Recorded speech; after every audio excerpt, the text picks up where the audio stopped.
निवेदन करूंगा कि आप आज 5 सितंबर के शुभ अवसर पर 5 सितंबर जो आज शिक्षक दिवस के रूप में मनाया जाता है, क्यों मनाया जाता है, इसके बारे में हम सभी विद्यार्थी को आप इंगित करें।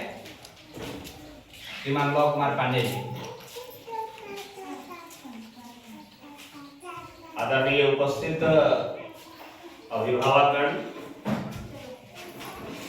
राष्ट्र के होनहार कर्णधार, प्यारे प्यारे बच्चों बच्चियों, माताएं और बहनें, जैसा कि हम सब जानते हैं 5 सितंबर को शिक्षक दिवस के रूप में मनाया जाता है। आप सब विद्यार्थियों को भी इसके विषय में प्रार्थना सभा में भी बताया गया है। नित्य दिन मॉर्निंग असेंबली में उस दिन का दिवस जो विशेष है, किनका जन्म दिवस है, इस प्रकार का जो भी विषय होता है उसे बताया दिया जाता है। सामने चित्र लगा हुआ है, आप देख रहे हैं मेरे सामने, आपके पीछे। वो चित्र किसका है? डॉक्टर सर्वपल्ली, उनका संक्षिप्त में नाम एस राधाकृष्णन भी लोग कहते हैं। एस से सर्वपल्ली राधाकृष्णन। वे एक उत्कृष्ट शिक्षक थे, बहुत ही बड़े विद्वान व्यक्ति थे। उनमें विद्वता कूट कूट कर भरी हुई थी। बचपन से वे मेधावी छात्र थे। बचपन से ही पढ़ने में देशभक्ति भी उनके अंदर कूट कूट कर भरा हुआ था। उनका जन्म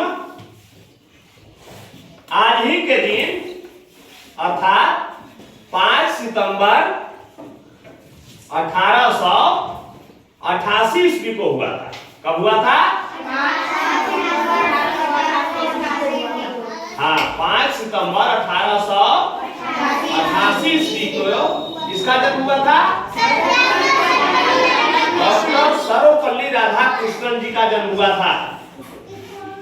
और डॉक्टर सर्वपल्ली राधाकृष्णन जी एक शिक्षक, एक शिक्षाविद होते हुए स्वतंत्र भारत के प्रथम उपराष्ट्रपति बने।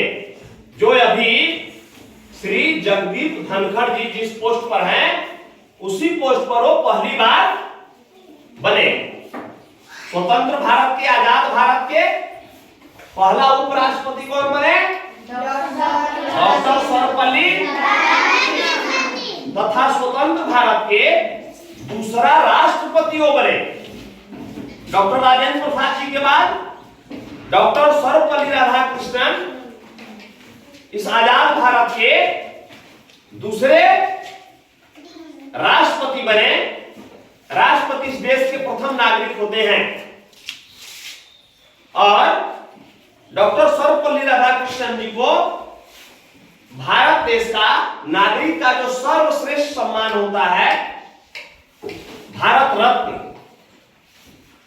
उस सम्मान से भी उन्हें नवाजा गया, सम्मानित किया गया। अर्थात भारत रत्न पुरस्कार भी उन्हें दिया गया। और वे एक शिक्षाविद थे और विभिन्न प्रकार के कॉलेजों में, महाविद्यालयों में, विश्वविद्यालयों में उन्होंने राष्ट्रपति रहते हुए भी जा करके और बच्चों को पढ़ाने का काम किया। कलकत्ता विश्वविद्यालय गए, दक्षिण भारत के कई विश्वविद्यालयों में उन्होंने अपना योगदान दिया। आज आजीवन यानी जीवन पर्यंत वे इस देश के बच्चों को, महाविद्यालयीन विद्यार्थियों को पढ़ाते रहे, शिक्षा देते रहे। ठीक है। एक बार कॉलेज के विद्यार्थियों ने उनसे आग्रह किया कि हम लोग आपके जन्म दिवस के अवसर पर कुछ विशेष करना चाहते हैं। तब उन्होंने आग्रह किया कि यदि आप करना चाहते हैं तो शिक्षक दिवस के रूप में इसको मनाया जाए। उसी समय से 5 सितंबर को सभी शिष्य जो हैं शिक्षक दिवस के रूप में इस तिथि को मनाया जाता है। और भारत का यह राष्ट्रीय शिक्षक दिवस भी हो गया। जैसा कि हम सब जानते हैं कि गुरु जो होते हैं वो भगवान से भी बड़े होते हैं। ऐसा पौराणिक कथाओं में वर्णन आया है, गुरु गोविंद दोऊ खड़े काको लागू पाए, बलिहारी गुरु आपनो जिन गोविंद यो बताए। एक बार गुरु जी और ईश्वर दोनों खड़े थे, तो जो शिष्य था वो सोचने लगा प्रणाम पहले किसको करें, गुरु जी को करे या भगवान को करे। तो जो भगवान थे, ईश्वर थे, परमात्मा थे, उन्होंने इशारा किया कि पहले गुरु जी को प्रणाम कीजिए, है ना। बलिहारी गुरु आपने जिन गोविंद यो बताया, भगवान ने इशारा किया कि श्रेष्ठ आपके गुरु जी हैं। गुरु ब्रह्मा गुरु विष्णु गुरु देवो महेश्वरः गुरु साक्षात परब्रह्मा तस्मै श्री गुरुवे नमः। अब हमारे जीवन में गुरु कैसे होने चाहिए? हम कहीं ना कहीं से कुछ सीखते हैं। महर्षि दत्तात्रेय के कई गुरु थे। उन्होंने कहा हम जिनसे कुछ ना कुछ सीखते हैं वो सब क्या है? गुरु हैं। तो आज आप सबों ने शिक्षक दिवस का आयोजन किया है और यह बड़ा ही सौभाग्य की बात है। बहुत उत्सुक आप सब हैं, है ना। तो अभी हम लोग जो आपका जो तैयारी है उसके अनुसार कार्यक्रम को आगे बढ़ाएंगे। अपने आज की अध्यक्षता कर रहे श्रीमान ललित जी, धन्यवाद।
बस हो गया। फोटो हो गया हो गया हो गया हो गया।